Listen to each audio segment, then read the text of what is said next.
A single name is sometimes all it takes to fill in the blanks of a story.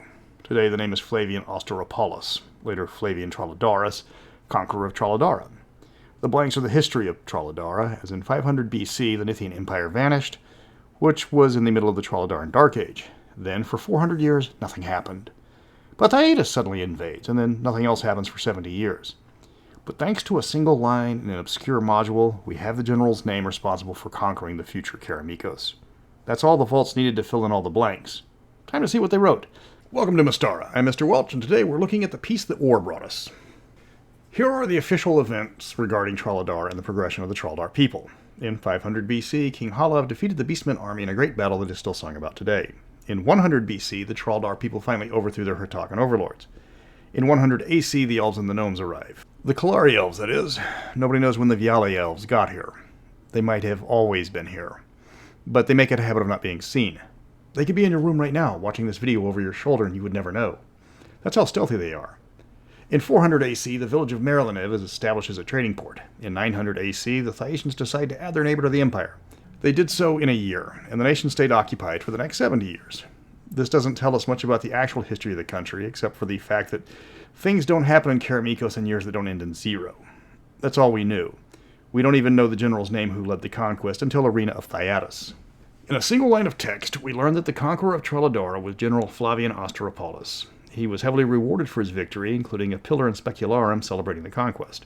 His family is still powerful back in Thyatis City, with one of his descendants sitting as a senator.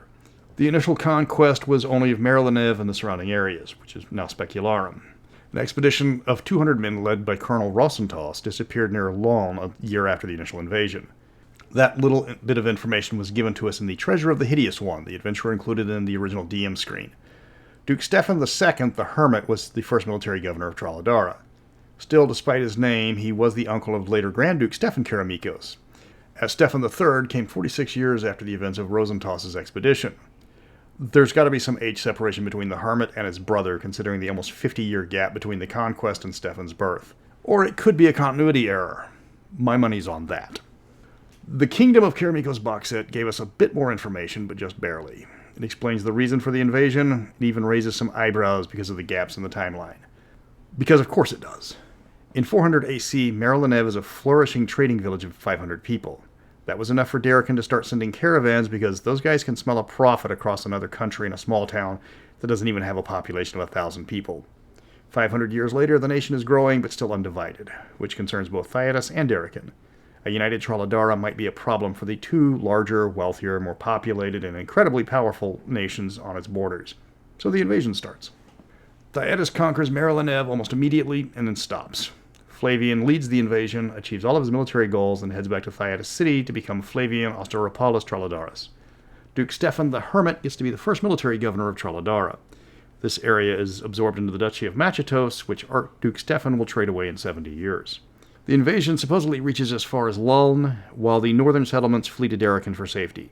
However, there's no mention of how far the Thyacian invasion reaches after that. We don't know when they finally conquered all of the nation, or who did it. Well, time to hit the vaults for official fanon. That's where I hit a brick wall. There are multiple articles on Traladara before the invasion, but they are mostly fragmented, incomplete, or just rehashing what little information I just told you. Numerous events have been discussed in the past, but there's no indication of exactly when these happened. We know the wizard Gygar founded the kingdom of Mystara near where Threshold now stands, but we don't know when it was founded or when it fell. There is a timeline of pre-conquest Karameikos, but it's spliced together from numerous sources across the vault, and a few of them are contradictory. It's time to take a few suggested timelines and merge them into one. Traladara was never a stable kingdom before the Thyacian conquest. That is when they had a king. They did have a lot of dukes, and once in a while one of those dukes got a little uppity, and then they had a king. The other dukes, not wanting to serve under a king, would decide to put aside old differences and get rid of the new king. Then they would take up those old differences again, with even more differences added to the stack by the newly deposed king. Repeat this process for about 600 years. You will recognize most of the names like Merlinev or Radu, but many of the original clans were destroyed in the constant violence. At some point, Clan Igorov got up and moved itself to Glantry, but again, there's no indication when this happened in either the Karameikos or the Glantry book. Okay, I'll be honest. I've rewritten this video multiple times, trying to make the numerous timelines make sense, and it's impossible. The official lore of the history you can summarize in about 2 sentences. The fanon timelines are split between a constant and random succession of kings and a bunch of petty nobles claiming parts of the nation for itself, and then murdering each other back and forth for centuries until the Thyacians show up. The two most comprehensive versions of Traldaran history are incompatible, and there is no welding them together. I'm putting on the writing hat now, and using what I can to make something coherent. The one thing the two major fanon histories agree upon is that Traladara never had a stable government. It consisted of many noble families who thought they could be the better king. This led to dozens of small wars, and no small amount of bigger ones, breaking out every so many years. The nation was the drunken neighbor to the Shires, Darachin, and Thyatis for centuries, and those nations didn't want to get involved because it might unite the Traldaran neighbors into a single force, at least until the invaders were taken care of. So the land was left alone to fight amongst themselves, and intervention was only required if one of their constant spats threatened to boil over across borders. They were the equivalent of that one house on your block where the cops know the way by heart and already have most of the paperwork filled out before they get there. Throughout the nation's history, three cities have been at the center of most power struggles. Whoever controls Marilenev has power over the coast and the eastern section. Threshold is the key to the north, and Luln is central to controlling the western portion of the nation. Luln of those three is the least secure, as the factions that fight over it include humanoid tribes as well. It has been under siege more than any other city in Traladara by a considerable margin. It has been sacked, razed, and rebuilt about half a dozen times. Still, its strategic location means there's always at least someone in control of the region. Threshold is the most stable of the three, as it's well protected by natural barriers and defended by the Kalari elves, though not officially. There is Marilenev, the crown jewel of the Traladarans. It's the traditional throne of the nation, though not all rival clans recognize it as such. The most powerful clans, including the Marilenev, Radu, and Toranescu, will be found in and around this region. It's also not a healthy place to be if you end up on the wrong side of a popularity poll. Which side of that poll depends entirely on the motives of the person trying to remove you. The nation outside of those regions was mostly wilderness, with only a few settlements scattered throughout. To the far east was the Vialia, who didn't know or care about who was the king of Traladara. No one dared encroach on their territory, so the region was considered Traldaran on a map only for practical purposes. Ask the Vialia elf watching this over your shoulder for more information.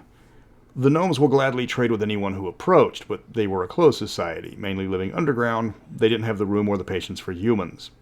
The only race living in Highforge that wasn't a gnome is the dwarves that settled there after being politely asked to leave by Glantry.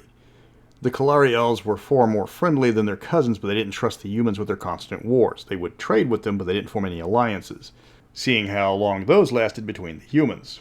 The western part of the country, especially in the northwestern regions, was overrun by humanoids. Halag was especially vulnerable to their attacks because of its proximity to the Blight Swamp. It was primarily orcs and bugbears, but the gnolls had been a constant threat for centuries. The goblins also infested the Dimrock Forest until you got to the Rugalev River. After that, the goblins didn't enter, and if they had to, they didn't stop there. That was Vialia country. The humanoids controlled about as much of the country as humans did before the Conquest. Settlers who ventured too far out tended to be overrun by raiders looking for food and slaves. That is, if a rival human faction didn't eliminate them first for encroaching on their land. The larger cities could defend themselves against humanoid attacks, leading to the establishment of informal boundaries across the nation. If a humanoid tribe faltered, usually through infighting, humans tried to establish a secure settlement before the orcs and such could recover, unless another rival humanoid tribe got there first. Outside the cities, it was pretty dangerous to travel. The Iron Ring ran rampant in those days, acting openly in many cities, depending on the current ruler of the region. Slavery was rife between the humanoids and the less savory clans. Serfdom was a fate for many a soul that ended up on the losing side of countless wars. Minrathad raiders were the scourge of the coast, as Traladara's navy was a handful of converted merchantmen, and only then protecting their lord's interest rather than the whole of the nation. Halag could expect no aid from the ships loyal to the Duke of Marilenev. Surprising, Traldara didn't have much to fear from Thyatis for two reasons.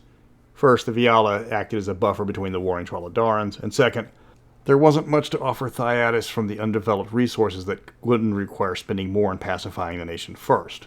There is a long line of kings and queens in Traladara, ranging from the Song of Halav until the Conquest. Anyone looking at a history of the lineage of the royalty will instantly recognize how messed up the nation was. It's not a continuous list. Often they spent years or even decades without a single king.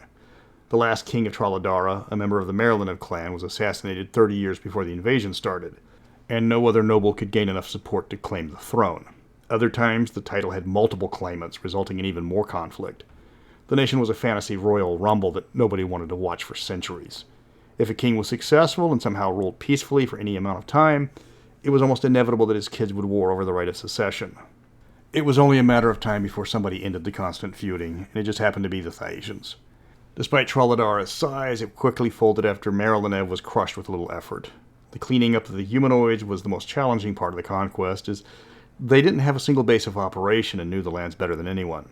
Plus, the Thyacian legions were not well suited for the rough terrain of Traladara. Even after a century of occupation, large portions of the nation still weren't safe to travel. That's it for the Conquest of Traladara, as this was one of the hardest lore videos to make because of the lack of information, how spread out it was, and the contradictory fanon. Still, I did my best. Next up is the Smugglers of Mystara. If you want to get something somewhere without inconvenient eyes looking at it, what are your options? Until then, apart from the sanitation, medicine, education, wine, public order, irrigation, roads, the fresh water system, and public health, what have the Thyacians ever done for us?